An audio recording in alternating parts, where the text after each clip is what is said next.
सवेरे नाश्ता बनाया।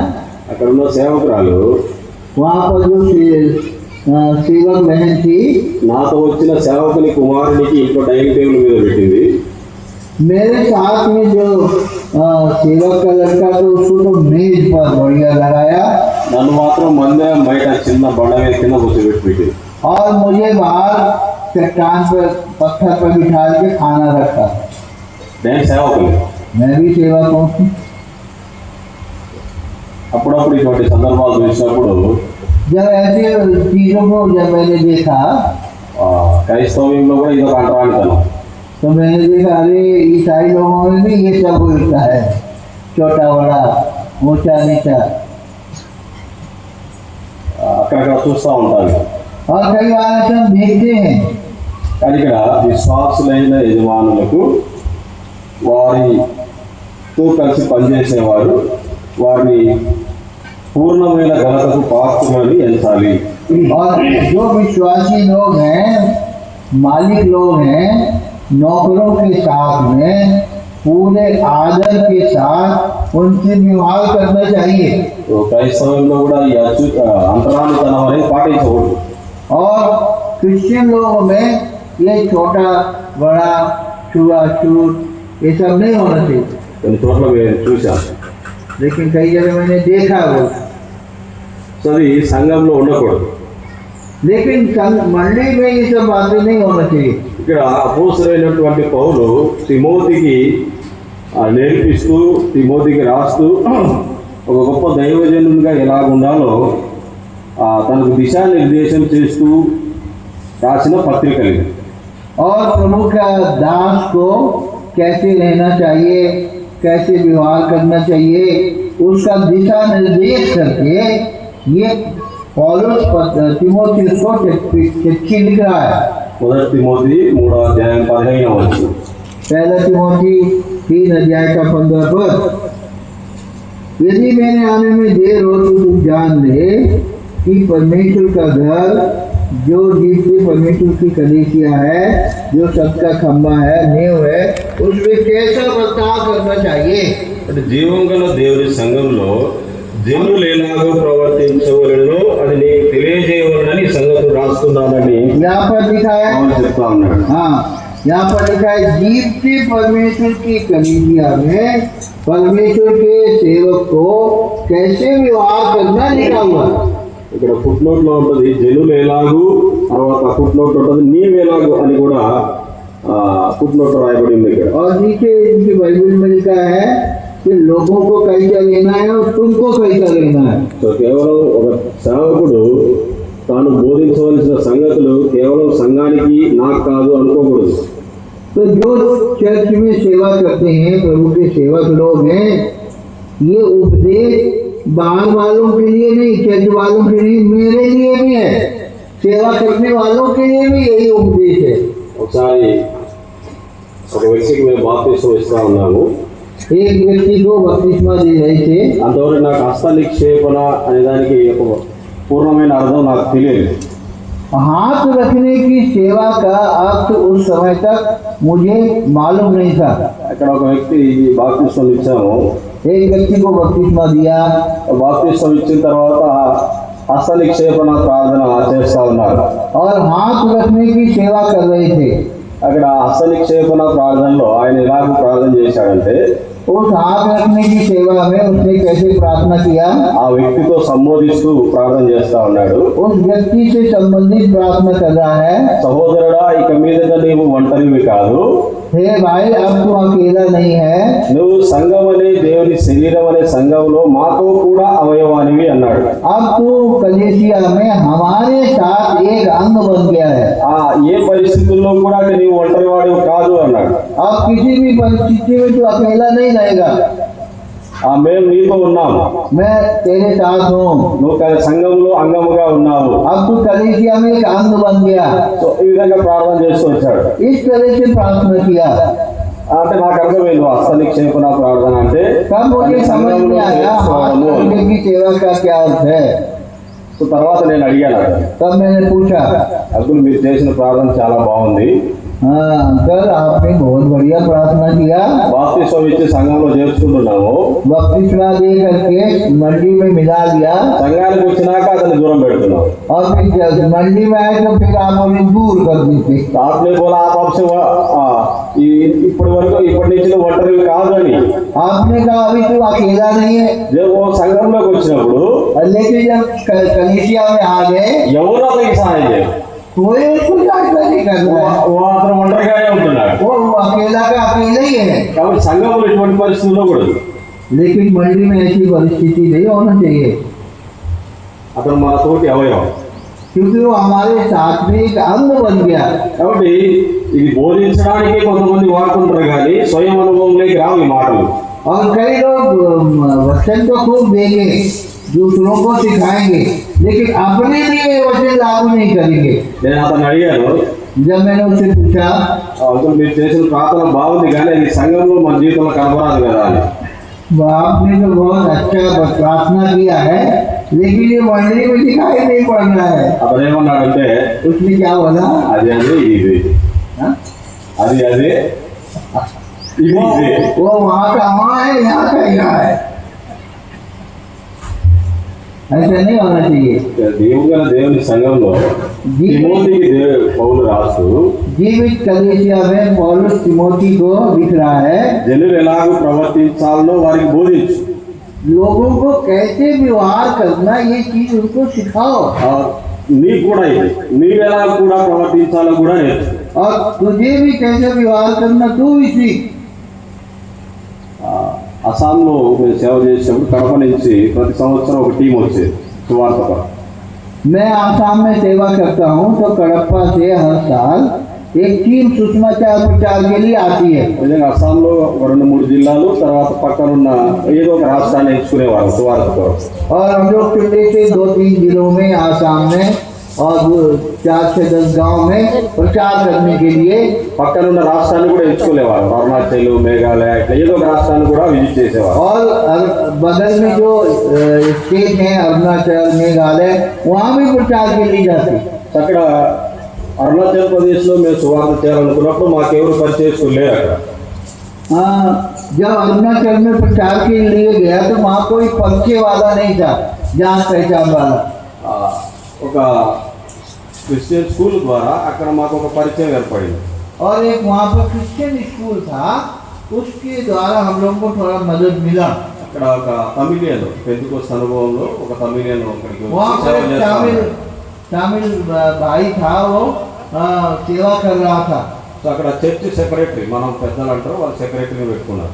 वो लोग चर्च का सेक्रेटरी का एल्डर, ఆయన పేరు పరో కే తచా. उसका नाम था పరో కే తచా. परो के తచా. तचा। సో ఆయనకు మమ్మల్ని అప్పగించారు, లీడ్ చేయడానికి. हाँ, उसने हमको अगुवाई करने के लिए बोला। సో అక్కడికి వెళ్ళాము, సువార్త అయిపోయింది, स्वास्थ्य सुषमाचार सब हो गया, మేము వెనక్కి వచ్చేసాము. हम लोग आ गए वापस। సో ఆ తర్వాత మర్చిపోయాము అతన్ని మేము. फिर हम लोग उसे भूल गए। కానీ 2 సంవత్సరాల తర్వాత लेकिन जब 2 साल बाद ఆయన నంబరు మొబైల్లో కనపడింది.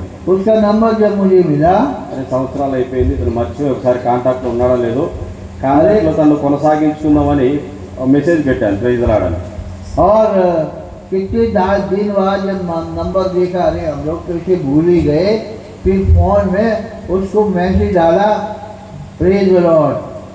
సో అతను కూడా ప్రైజ్ రావడానికి మెసేజ్ చేశాడు. उसने भी प्रेज द लॉर्ड मैसेज भेजा। నేనన్నాను, బ్రదర్ నేను ఎవరో నీకు గుర్తుపట్టారా అన్నాను. Do you know who I am? हाँ, बोला भाई आपने पहचाना मैं कौन हूँ? సో ఆయన చెప్పాడు, బ్రదర్ మీరెవరో నాకు గుర్తు రావట్లేదు అన్నాడు.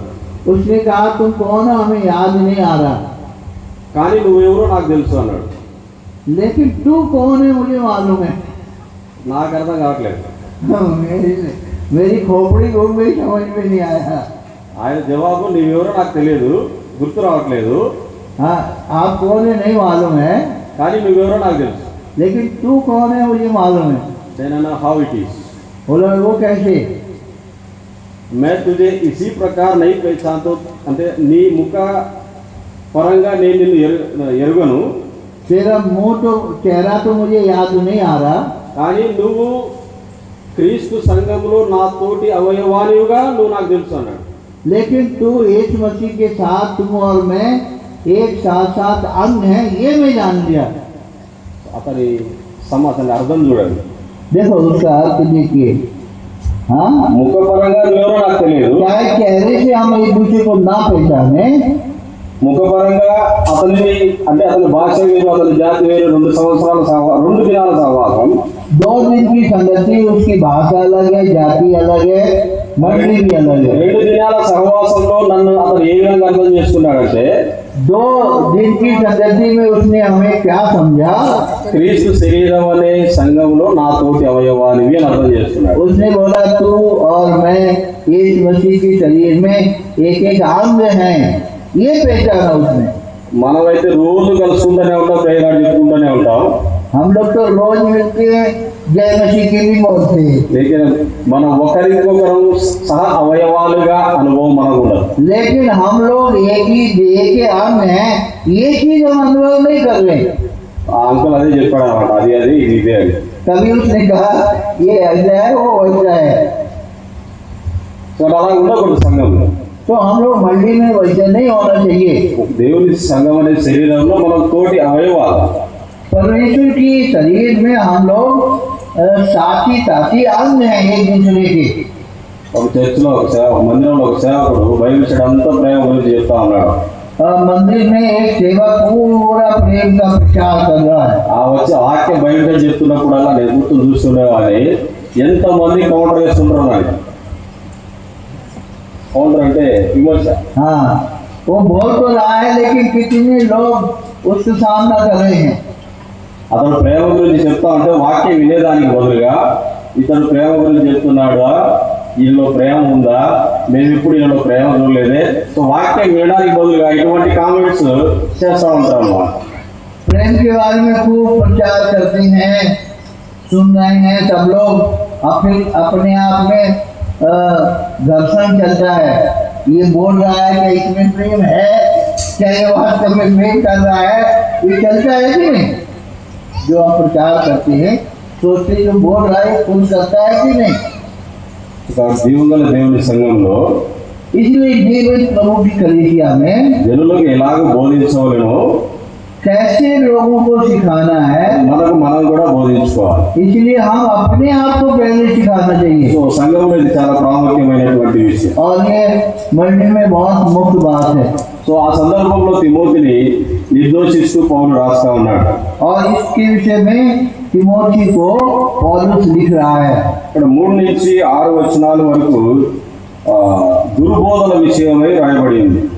3 पद से लेकर 6 पद तक जो गलत शिक्षा है उसके बारे में, गलत उपदेश के बारे में लिखा है।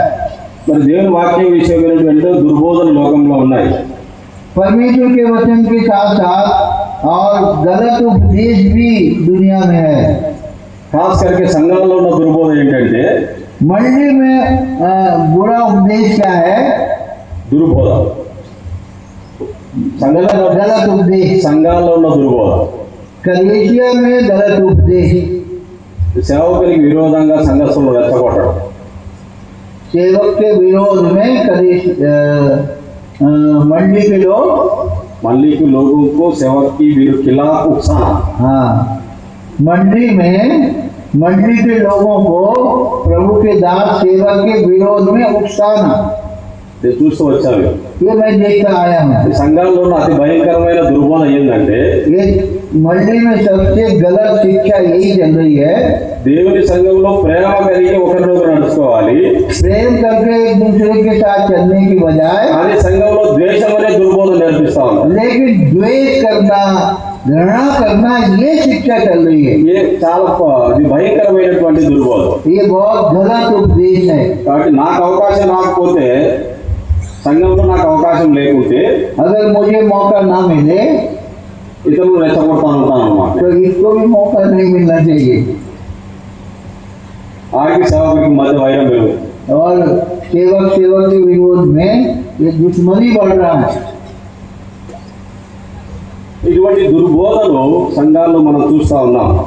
और इस तरह का गलत उपदेश हम लोग मंडी में देखते हैं। అటు సంఘంలో దేవుగల దేవుని సంఘంలో जीवित परमेश्वर की कलीसिया में ఒకరికి ఇంకొకరి మధ్య ప్రేమ భావాన్ని పెంపొందించాలి, एक दूसरे के बीच में प्रेम भाव होना चाहिए। అంతేగాని దుర్బోధన మనం వ్యాపింపజేయకూడదు। लेकिन हम झूठी शिक्षा को, गलत शिक्षा को आगे नहीं बढ़ने देना। ఇది ఈ దుర్బోధ సంఘంలో ఉండకూడదు। ये जो गलत शिक्षा है कलीसिया में नहीं होना चाहिए। దానివల్ల ఏమవుతుందంటే इससे क्या होता है? చూడ 4వ వచనము, 4 पद में लिखा है, వాడు ఏమీ ఎరుగక తర్కమును గూర్చి వాగ్వాదమును గూర్చి వ్యర్థముగా ప్రయాసపడుచు గర్వాంధుడగుడును, వీటి మూలంగా అసూయ, కలహము, దూషణలు, దురాభిమానములు, చెడిపోయిన మనసు కలిగి సత్యహీనులై। और यहाँ पर देखो 4 पद में लिखा है, कुछ नहीं जानता वरन उसे विवाद, शब्दों का तर्क वितर्क करने का रोग है, और वो डहा झगड़ा, निंदा की बातें और बुरे बुरे संदेह रखकर अभिमानी हो गया है। సో ఇటువంటి ద్వేషాన్ని పెంపొందించే దుర్బోధలు సంఘంలో కలహాలు, అసూయలు, మరి చెడిపోయిన మనసు కలిగిన వారిగా అక్కడ సంఘస్థులను తయారు చేస్తారు। और ये अगर हमारा जीवन रहा तो कलीसिया में क्या क्या उत्पन्न हम कर रहे हैं? डहा, झगड़े, निंदा, बुरे बुरे संदेह और घमंड, अभिमान आ रहा है। ఇటువంటి దుర్బోధకు మనం దూరంగా ఉండాలి। तो इसलिए हम ऐसे गलत उपदेश से दूर रहना है। ఎవరైనా ఒక విశ్వాసి విషయం గురించి కానీ లేదా ఒక సేవకుని గురించి కానీ వేరే వాళ్ళు వచ్చి మనకు వారి గురించి నా వ్యతిరేకమైన సంగతులు ఏమైనా చెప్తా ఉంటే వారిని మొదట్లోనే ఆపేయాలి। अगर कोई विश्वासियों के विरोध में या प्रभु के सेवक के विरोध में कोई बाहर आके कुछ बोलता है तो उसको वहीं रोकना, भाई ऐसी बात में हमें यहाँ ना करो। अंकुल ने बता रहा था कल को, జర్మియా అంకుల్ ने ఒక విషయం చెప్తా వచ్చాము, మేము హెబ్రోన్ విషయాలు కొంచెం మాట్లాడుతూ ఉన్నాము।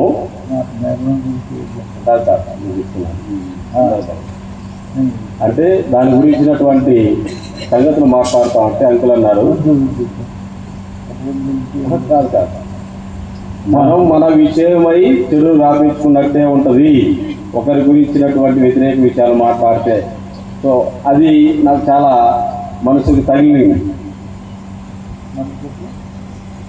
హెబ్రోని విషయమైనటువంటి నెగిటివ్ థింగ్స్ మాట్లాడుకుంటా ఉంటా। हाँ, मैंने उनको सिर्फ कल बोला, देखो हेब्रोन के विषय में कोई भी गलत बात, बुरी बात नहीं बोलना। అప్పుడప్పుడు మేము ఇవి నెగిటివ్ థింగ్స్ షేర్ చేసుకుంటా ఉంటాము। कभी कभी हम लोग नेगेटिव बात बोलते हैं। సో అంకుల్ చెప్పిన మాట నిజంగా పశ్చాత్తాపం కలిగించింది మాకు। और वो अंकल की बात है, मुझे बड़ा पश्चाताप करने लगा। కాబట్టి మన దర్శనంలో నేడు జరుగుతున్న పరిస్థితుల గురించి ఎక్కడ చెడు వ్యాపింపజేయకూడదు। और जो कुछ हमारी मंडली में आता है उसकी बुराई हम प्रचार नहीं करना है। అది మన కుటుంబం గురించి మనమే చెడును వ్యాపింపజేసుకున్నట్లయితే मतलब हम अपने परिवार की हम ही बुराई कर रहे हैं। కాబట్టి ఇటువంటి దుర్బోధలు ఎవరైనా మనం వినిపించినప్పుడుగా లేదంటే మనం వేరే వారికి వినిపించడానికి కూడా సాహసం చేయకూడదు। इसलिए हम लोग ऐसा उपदेश ना तो किसी को सुनाना है और ना सुनना ही है। అది దేవుని సంఘంలో చాలా ప్రాముఖ్యమైన విషయం। ये जीवित परमेश्वर की कलीसिया के विषय में है। సో 3వ సంగతికి ఇక్కడ 6వ వచనం నుంచి సంతుష్ట సహితమైన భక్తి నీ గురించి రాయబడతా ఉంది। और 6 पद से संतोष सहित भक्ति बड़ी कमाई है। और 6 से लेकर 10 तक हम देखते हैं। సంతుష్టి సహితమైన భక్తిలో ధన వ్యామోహము ఉండకూడదు। और संतोष सहित भक्ति में पैसे का लालच नहीं होना चाहिए। ఇక్కడ ధనాపేక్ష అని ఉంటుంది 10వ వచనంలో। और इसीलिए लिखा है 10 पद में रुपए का लोभ। ఈ ధనాపేక్ష అనేది శరీరాశ, నేత్రాశ, జీవోటంబ ఈ మూడింటిని కలిగి ఉంటుంది ధనాపేక్ష।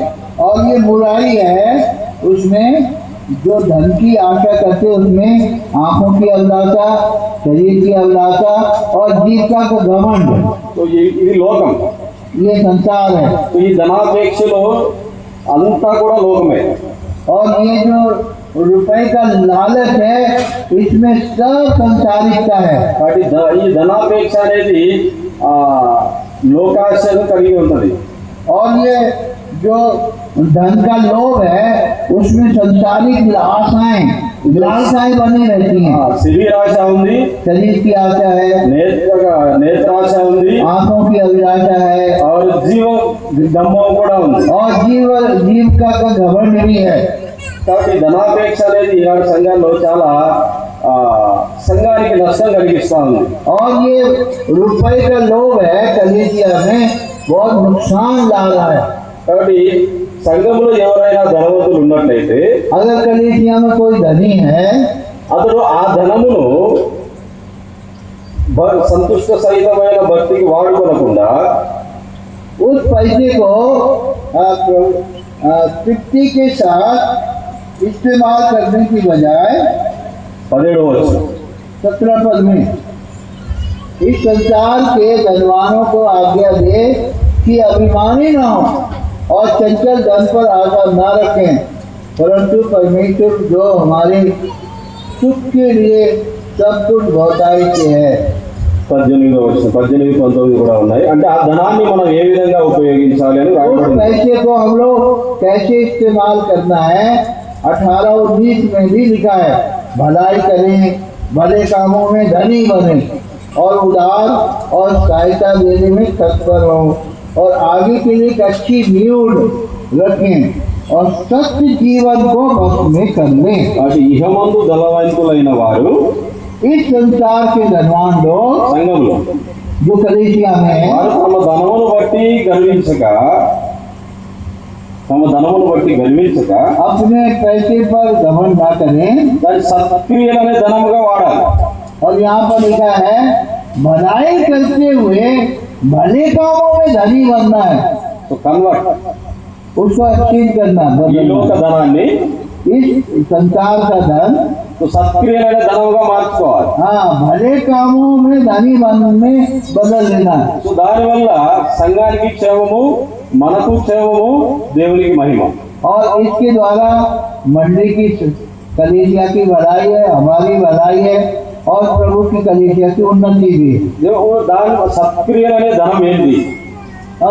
यहाँ पर लिखा है भले कामों में धनी होने का मतलब क्या है? అంటే మనకు ఇహలోకమందు ఉన్నటువంటి ధనాన్ని हमारा जो इस दुनिया में धन संपत्ति है, దాంట్లో తమ ధనములో ఇతరులకు పాలించువారు.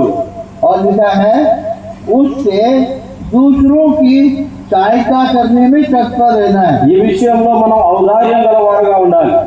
और इसके लिए हम लोग बड़े उदार बनना है। మనకున్న ధనములో మనం ఉదారత కలిగిన వారముగా, ఇతరులకు ఆ ధనములో పాలిచ్చే వారముగా ఉండాలి. और जो हमारे पास धन है, पैसा है, हम लोग उदार होकर के दूसरों की सहायता करने वाले बनना है। సంఘంలో ఎవరైనా ఒక విశ్వాసి ఒక ఆర్థిక ఇబ్బందుల్లో ఉన్నాడు, లేదంటే వ్యాధిగ్రస్తుడై హాస్పిటల్లో తను ట్రీట్మెంట్ తీసుకుంటా ఉన్నాడు. సో ఆ విషయంలో ఒక ఆయన రాస్తూ వచ్చాడు అన్నమాట. और जो हमारी मंडी में कोई गरीब है, बीमार है, पैसे से कमजोर है, तो हम लोग उनकी सहायता में अपने धन को इस्तेमाल करना है। అతను ఏదైనా బర్త్డేకి పిలిచాడు అనుకోండి, मान लीजिए आपको किसी ने बर्थडे पे बुलाया, మరి బహుమానం లేకుండా ఎవరైనా బర్త్డేకి వెళ్తారా? कोई भी किसी के बर्थडे पर, जन्मदिन पर जाते हैं तो खाली हाथ थोड़ी जाते, ఎవరైనా कुछ ना వెళ్తారా? कुछ लेके जाते। అదేవిధంగా ఒక వ్యక్తి హాస్పిటల్లో ఉన్నప్పుడు अगर कोई व्यक्ति अस्पताल में है, మనం వెళ్ళి కేవలం ప్రార్థన చేసి ప్రభువా స్వస్థపరచు అంటాం, కానీ అక్కడ మనదేమి పార్టిసిపేషన్ ఉండదు, हम लोग కంట్రిబ్యూషన్ सिर्फ ఉండదు. जाके प्रार्थना करके आते हैं, ना तो उन्हें सहायता करते हैं, ना उनकी हेल्प करते हैं, उनकी ना कुछ चिंता करते हैं। ऐसा नहीं होना चाहिए। దేవుని సంఘంలో దేవుడు మనకి ఇచ్చినటువంటి ఐశ్వర్యంలో ముఖ్యంగా విశ్వాస గృహములకు సంబంధించిన వారి ఎడల ఔదార్యం కలిగిన వారుగా ఉండాలని దేవుని వాక్యం చెప్తా ఉంది. और इसीलिए परमेश्वर का वचन हमें सिखाता है, प्रभु ने जो कुछ धन संपत्ति हमें दिया है, हम लोग भलाई करें, भले कामों में धनी बने, उदार होकर दूसरों की सहायता करें। గలతీయులకు రాసిన పత్రిక गलतियों की पत्री।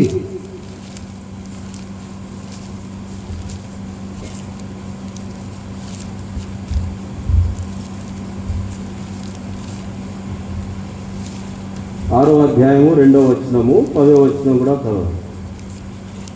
गलती 6 अध्याय का 2 पद और 10 पद भी। तुम एक दूसरे के भार उठाओ। गलती 6 अध्याय का 2 पद निकालो सब लोग। तुम एक दूसरे का भार उठाओ और इस प्रकार मसीह की व्यवस्था को पूरी करो। अभी 10 पद।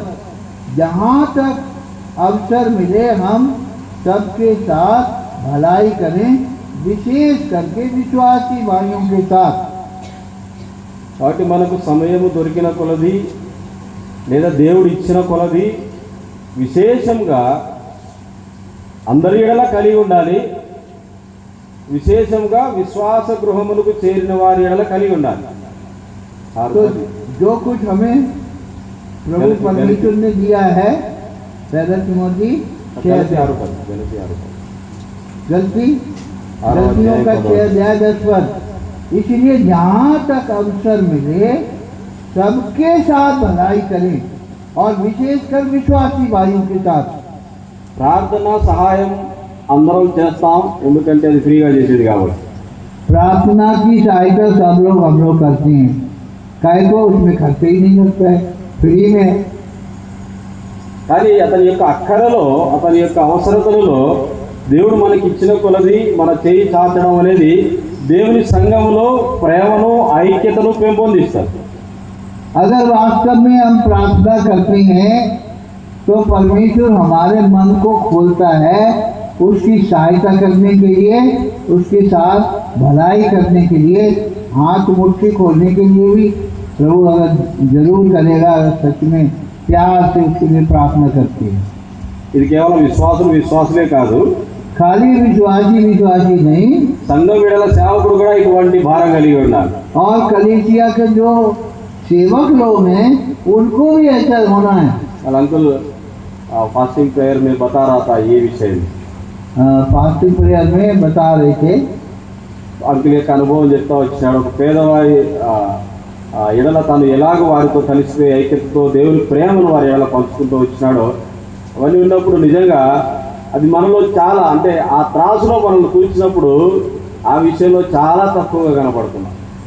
और मैंने कुछ उदाहरण दिया था कि गरीब परिवार था, रूखी रोटी बासी रोटी खा रहा था।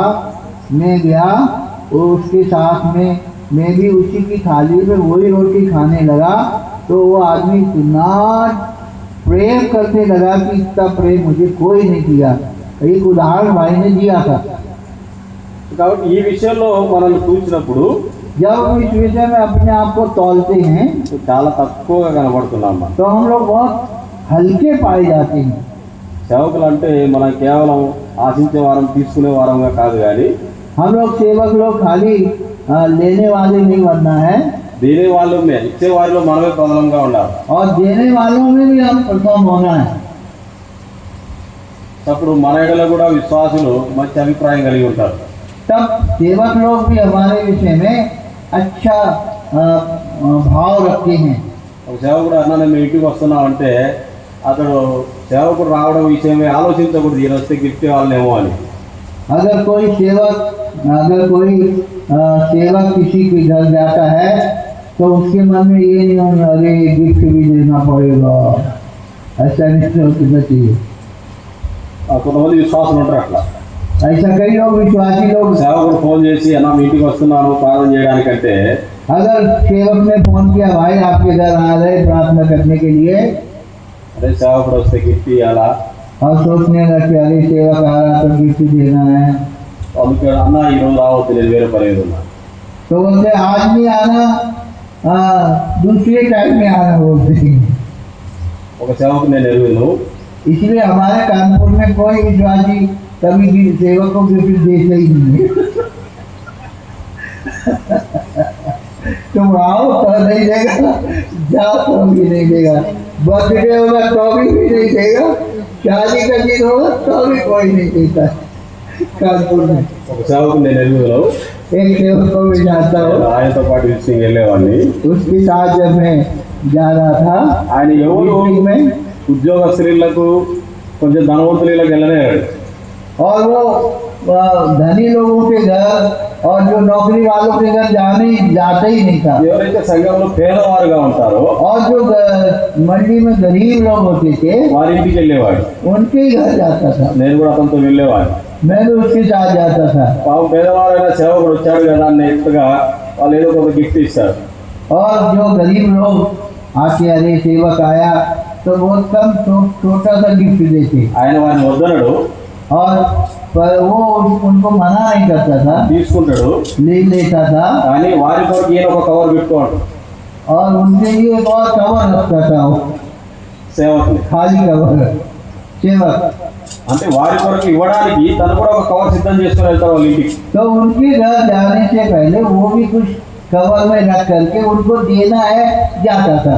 సో అతను ఇచ్చే చిన్న కవరు उसने दिया छोटा कवर ఈయన పెద్ద కవర్ ఇస్తారు. और ये बड़ा कवर उनको गरीबों को देता था, ज्यादा पैसे वाला। సో అటువంటి ఆ సంఘం ఎడల పేదవారి ఎడల అటువంటి ప్రేమ కలిగి నడుచుకునేవాడు ఆ సేవ. और ऐसा प्रेम करके वो सेवक कलीसिया के लोगों से ऐसा प्रेम करता था। కాబట్టి ఇది దేవుగల దేవుని సంఘంలో ఈ విషయం కూడా ప్రాముఖ్యమైనది. और प्रभु की कलीसिया में ये चीज भी बड़ी मुख्य है। ఒక చిన్న నా వ్యక్తిగత సాక్ష్యం పంచుకుంటాను. छोटी सी गवाही अपनी बता रहे हैं। ఒకసారి నాకు మొబైల్ మెసేజ్ వచ్చింది ఫేస్బుక్లో.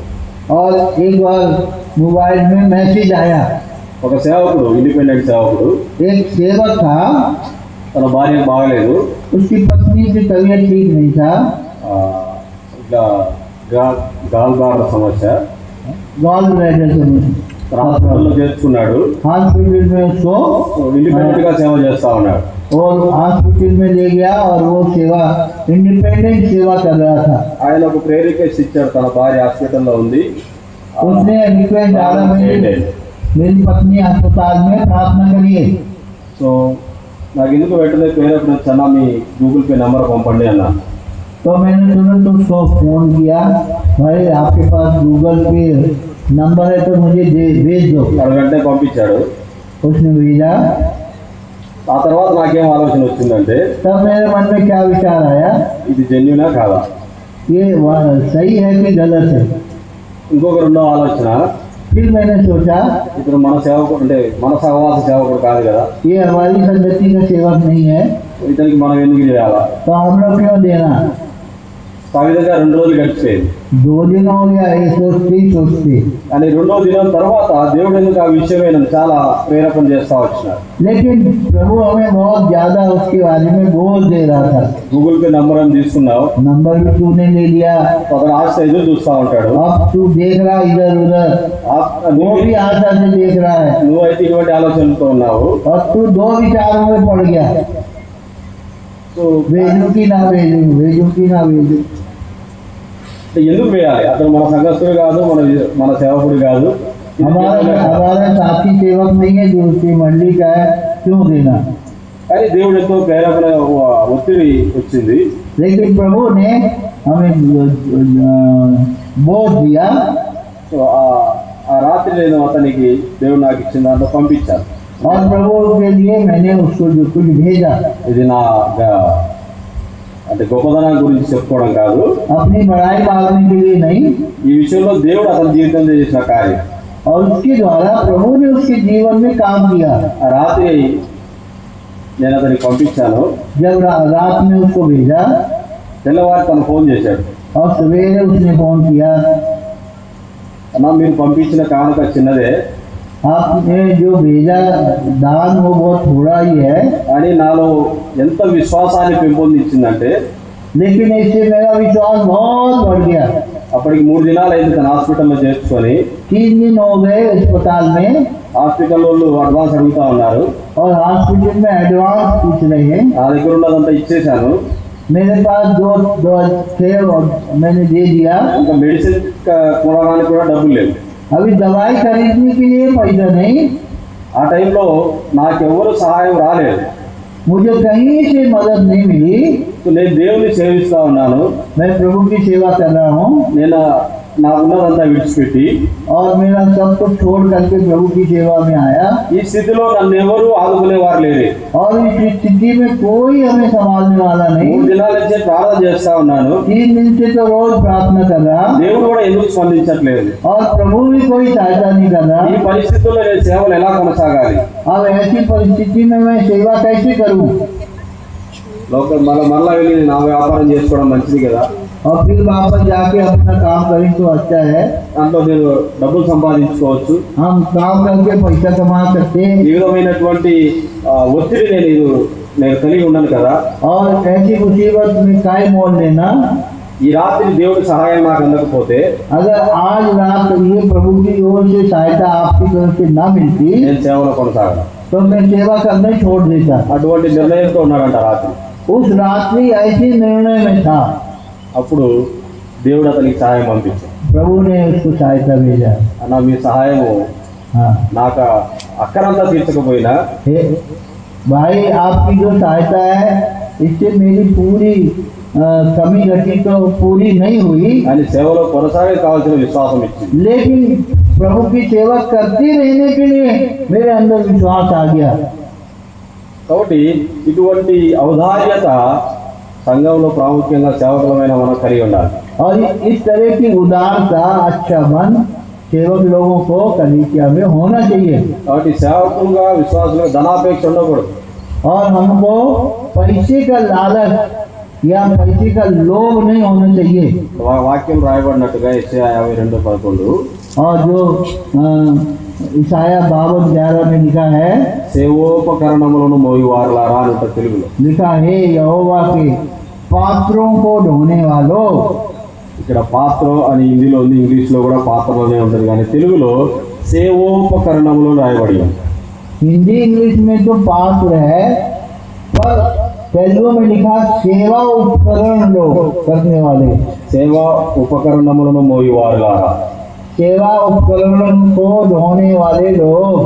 కాబట్టి సేవా ఉపకరణాలు పవిత్రంగా ఉండాలి, వాటిని మోయేవారు పవిత్రంగా ఉండాలని నేను వాక్యంలో చూస్తూ వచ్చినాం. तो वचन में हम देखते हैं पात्र भी पवित्र होना और पात्रों को ढोने वाले भी पवित्र होना। కాబట్టి సేవకులు ఈ ధనాపేక్ష అనే అపవిత్రత నుంచి తమను తాము పవిత్రపరచుకోవాలి. और इसीलिए सेवकों को पैसे के लालच से दूर रहना, ఆ ధనాపేక్ష నుంచి మనం పవిత్రపరచుకోవాలి.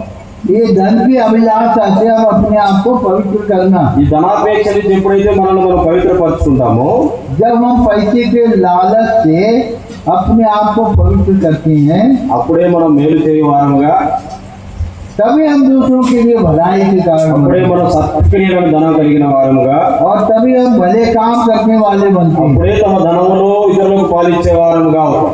तभी हम दूसरों को अपने पैसे में से देने वाले बनते हैं। కాబట్టి దేవుని సేవకు ఉపకరణములుగా దేవుడు మనల్ని సిద్ధపరుచుకున్నప్పుడు, जब प्रभु का सेवा करने वाले उपकरण प्रभु हमको बनाता है, తిమోతి దేవునికి ఒక గొప్ప సేవా ఉపకరణం.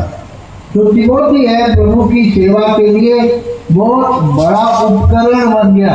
కాబట్టి ఆయన సంఘాన్ని నడిపించాలంటే, तो कलीसिया को अगर वो चलाना है, ఈ ధనాపేక్ష అనే అపవిత్రత నుంచి పారిపోము అనే నిర్దేశం పౌలు తిమోతికి ఇస్తా ఉన్నాడు. इसलिए पौलुस बोलता है पैसे के लोभ से भाग, ऐसा प्रभु ने तिमोथी को बताया।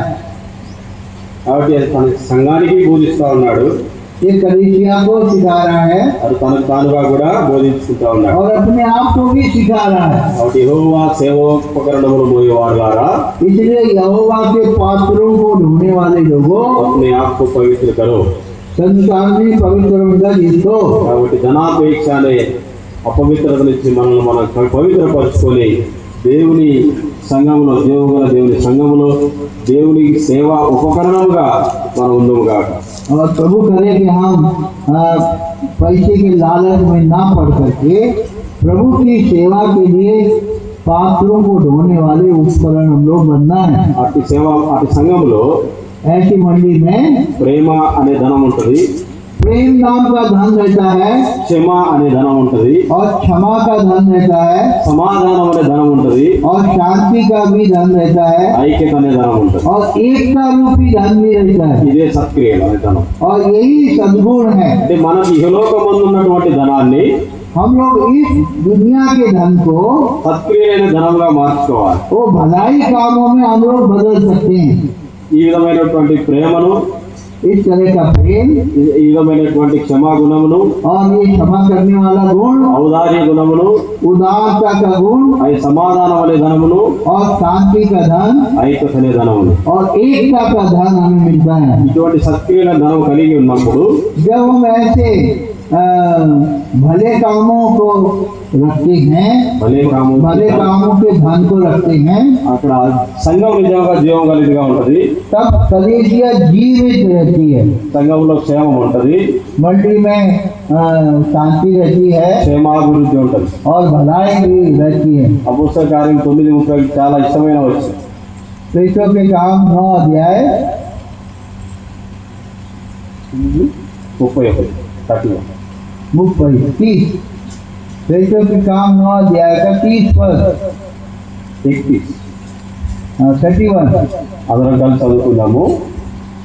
निकाल 9 अध्याय प्रेरितों के काम और उसका 31 पद 31। అందరం కలిసి చదువుకుందాము.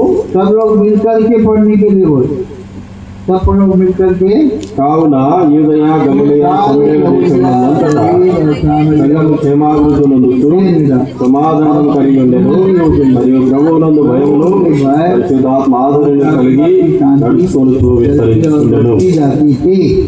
కాబట్టి విశ్వవ్యాప్తి ఆ సార్వత్రిక సంఘము ఈ అనుభవంలో ఉన్నట్టుగా మనలో ప్రతి వారము ఈ అనుభవం గుండా వెళ్ళి సంఘంలో క్షేమమును అభివృద్ధిని కలిగి ఉందాము కాక దేవుడు మనకు సహాయం చేయను కాక. प्रभु करे हम ऐसी पवित्रता में, ऐसी जीवन में प्रभु में बढ़ते जाएं।